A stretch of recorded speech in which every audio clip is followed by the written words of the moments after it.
Lakers tinapos na ang trade kay Kyle Kuzma at Rob Pelinka gustong tanggalin na sa Los Angeles Lakers. Yan ang pag-uusapan natin ngayon mga tropa.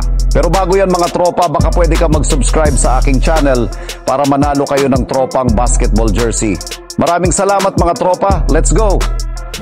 Hindi pa rin nga po talaga mga tropa natatapos ang pagsisilabasan ng mga balita patungkol sa mga ginagawang move ng iba't ibang mga team sa pagbubukas ng pang-apat na araw ng free agency. Sa katunayan, sinimulan nga po ito ng pag-sign muli ni Thomas Bryant ng one-year deal sa team ng Miami Heat. Isang araw rin naman nga po mga tropa mula ng inanunsyo ni Kemba Walker na magre-retiro na ito sa NBA ay agad naman nga po siyang kinuhang muli ng kanyang dating team bilang kanilang pinakabagong player enhancement coach. Pumirma na rin naman nga po ng one-year deal si Joe Ingles sa kanyang bagong team na Minnesota Timberwolves. Nag-agree rin naman nga po ng one-year deal contract si Alec Burks sa team ng Miami Heat.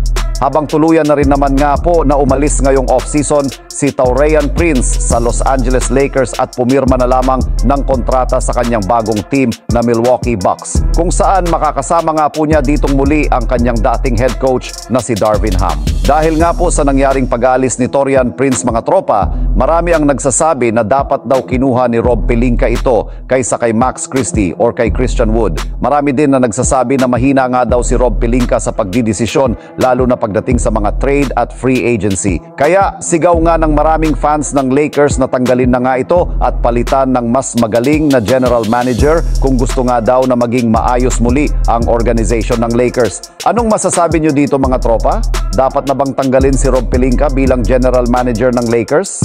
Samantala, dito na naman tayo sa ating sunod na pag-uusapan sa balitang tinapos na ng Los Angeles Lakers ang trade kay Kyle Kuzma. Dahil nga po mga tropa, lumalabo ng makuha ng Lakers si DeMar DeRozan mula sa Chicago Bulls sa pamamagitan ng isang sign and trade deal matapos kumuha si LeBron James ng maximum contract na nagkakahalaga ng $104 million.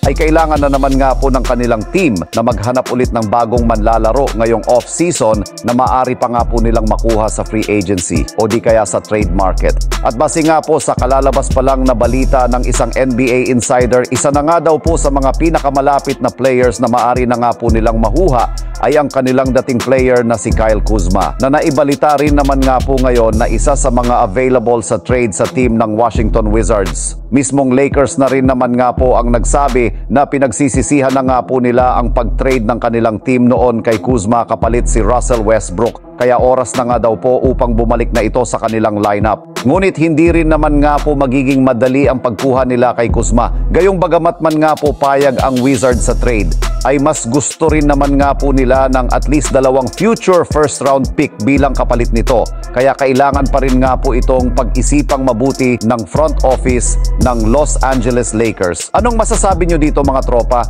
Dapat na bang kunin itong si Kyle Kuzma? Pakikomento naman sa ating comment section.